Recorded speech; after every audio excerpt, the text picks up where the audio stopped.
Hello students, आज हम बात करते हैं एनएमआर स्पेक्ट्रोस्कोपी के स्पिन कपलिंग की। तो कपलिंग का मतलब होता है एक प्रकार का इंटरेक्शन होता है। स्पिन यानी प्रोटॉन की स्पिन होगी और दूसरी स्पिन दूसरे प्रोटॉन की स्पिन होगी। तो ये जो स्पिन कपलिंग होगी वो होगी नॉन इक्विवेलेंट प्रोटॉन के बीच।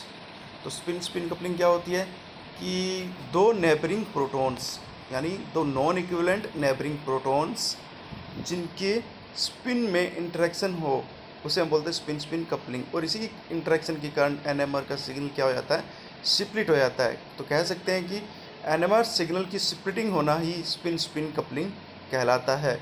अगर हम देखें, एग्जांपल की बात करें तो 112 ट्राइब्रोमोइथेन में देखें तो 112 ट्राइब्रोमोइथेन में दो प्रकार के प्रोटॉन होते हैं, एक HA और एक HB। यानी एक कार्बन पे दो ब्रोमीन से एक प्रोटॉन जुड़ा है और एक कार्बन पे दो प्रोटॉन के साथ एक ब्रोमीन जुड़ा है। सिग्नल कितने आने चाहिए? दो। लेकिन ये सिग्नल फर्दर क्या हो जाते हैं, स्प्लिट हो जाते हैं, यानी सब पीक्स देते हैं। और स्प्लिट कैसे होते हैं? तो स्प्लिट होने का फॉर्मूला होता है 2ni+1। n मतलब नंबर ऑफ प्रोटॉन्स, i मतलब उस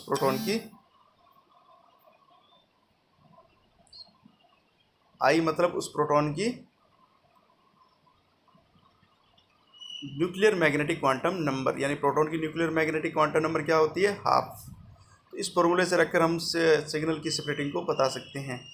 और सिंपल अगर देखें तो n+1 से भी बता सकते हैं, यानी HA का सिग्नल स्प्लिट होगा n+1, यानी n होगा नेबरिंग प्रोटॉन HB की संख्या। तो कितने नेबरिंग प्रोटॉन है? HB कितने हैं? दो। तो 2 + 1 3, यानी HA का सिग्नल सेपरेट होता है ट्रिपलेट के अंदर। इसी प्रकार HB का सिग्नल देखें तो उसका सिग्नल सेपरेट होता है HA के अकॉर्डिंग। तो n+1 n होगा उसके नंबर प्रोटॉन के, तो कितने हैं? 1 1 + 1 बराबर क्या हो जाएगा?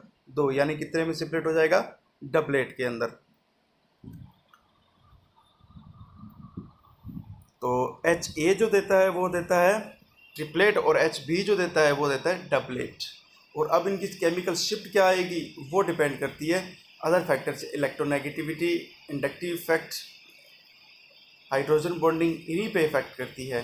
तो HA का जो सिग्नल आएगा वो डाउन फील्ड में आएगा, क्योंकि इसके साथ दो ब्रोमीन जुड़े हैं जो ज़्यादा इलेक्ट्रोनेगेटिविटी के हैं। ठीक है, वो तो आएगा डाउन फील्ड में सिग्नल आएगा। और डबलेट कहाँ आएगा? थोड़ा अप फील्ड में आएगा। अब हम बात करते हैं कपलिंग कांस्टेंट J के बारे में। देखो, जब स्पिन कपलिंग से सिग्नल की स्प्लिटिंग होती है यानी सब पीक्स प्राप्त होती हैं, तो मल्टीप्लेट्स के अंदर दो पीक्स के बीच का जो गैप होता है वो फिक्स होता है। उसे हम बोलते हैं कपलिंग कांस्टेंट J, यानी दो सब पीक्स के बीच का जो गैप होता है वो कांस्टेंट रहता है। इसे हम बोलते हैं कपलिंग कांस्टेंट J, और इसे हम एक्सप्रेस करते हैं हर्ट्ज के अंदर। कपलिंग कांस्टेंट J डिपेंड करता है नंबर ऑफ प्रोटॉन्स कितने सिग्मा बॉन्ड से जुड़ा हुआ है। कह सकते हैं कि अगर इसके फैक्टर्स की बात करें तो एक तो होती है जेमिनल कपलिंग। जेमिनल का मतलब क्या होता है कि एक जो प्रोटॉन होते हैं एक ही कार्बन से जुड़े होते हैं। जब दो प्रोटॉन एक ही कार्बन से जुड़े और दो सिग्मा बॉन्ड से सेपरेटेड हैं तो उसे बोलते हैं जेमिनल कपलिंग। इसके लिए जो जे की वैल्यू है वो हायर आती है, मतलब 10 से 18 हर्ट्ज के बीच आती है। इसी प्रकार एक होता है विसिनल कपलिंग। विसिनल कपलिंग का पहले तो विसिनल का मतलब क्या होता है? विसिनल का मतलब होता है दो पास पास स्पीसीज, यानी हम कार्बन की बात कर रहे हैं तो दो पास पास के कार्बन 1 2, ठीक है।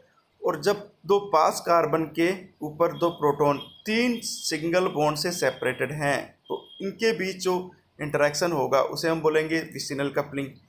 और विसिनल कपलिंग में जो जे की वैल्यू आती है वो आती है लगभग 0 से लेके 12 हर्ट्ज के बीच। और विसिनल कपलिंग में ही हम सिस और ट्रांस भी लेते हैं। अगर विसिनल कपलिंग कह सकते हैं कि दोनों प्रोटॉन सिस पोजीशन में इंटरेक्शन कर रहे हैं, स्पिन कपलिंग कर रहे हैं, तब उसके लिए जे की वैल्यू आती है 14 हर्ट्ज के पास। और इसी प्रकार अगर दोनों प्रोटॉन ट्रांस मैनर के अंदर हैं, ट्रांस मैनर में कपलिंग कर रहे हैं, तब उसके लिए जे की वैल्यू कितनी आती है? लगभग 11 से 19 हर्ट्ज के बाद हम कह सकते हैं कि सिस से ट्रांस हमेशा क्या रहेगा, ज़्यादा रहेगा जे के अंदर। इसी प्रकार एक होती है long range coupling. Long range coupling में दोनों प्रोटॉन जो रहते हैं वो लगभग 3 सिंगल बॉन्ड से ज़्यादा, 4 सिंगल बॉन्ड के द्वारा सेपरेटेड हों, 5 सिंगल बॉन्ड के द्वारा सेपरेटेड हों, उसे हम लॉन्ग रेंज कपलिंग में लेते हैं। और इसके लिए जो जे की वैल्यू होती है वो कम आती है, यानी लगभग 3 या 4 हर्ट्ज के पास आती है।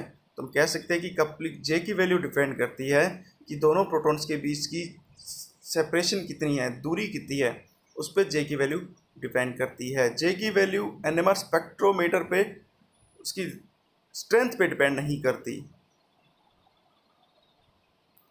इसी प्रकार अगर हम दूसरा एग्जांपल लें, सिग्नल की स्प्लिटिंग को देखें तो 112 ट्राइक्लोरोथेन भी ले सकते हैं। इसमें भी 112 ट्राइब्रोमेथेन की तरह ही एक कार्बन पे एक प्रोटॉन है, दूसरे कार्बन पे 2 प्रोटॉन है। इनके सिग्नल की स्प्लिटिंग देखें, HA की स्प्लिटिंग HB के अकॉर्डिंग होगी। तो HA का सिग्नल एक कितने में स्प्लिट हो जाएगा, नेबर कितने हैं, 2, 2 + 1 = 3, मतलब ट्रिपलेट में स्प्लिट हो जाएगा। इसी प्रकार HB का सिग्नल HA से स्प्लिट होगा और HA कितने हैं, 1, तो 1 + 1 यानी n+1 फॉर्मूले में रखना है इसको, तो कितने हो गए, 2, तो डबलेट, तो ये डबलेट में स्प्लिट हो जाता है। तो इस प्रकार HA का सिग्नल ट्रिपलेट देता है, HB का सिग्नल क्या होता है, डबलेट में आता है। अगर हम इसकी केमिकल शिफ्ट की बात करें तो HB जो आता है वो लगभग आता है 1 से 2 के बीच आता है, और HA जो आता है इसमें 2 क्लोरीन होने के कारण लगभग ये आएगा 3 और 4 के बीच में।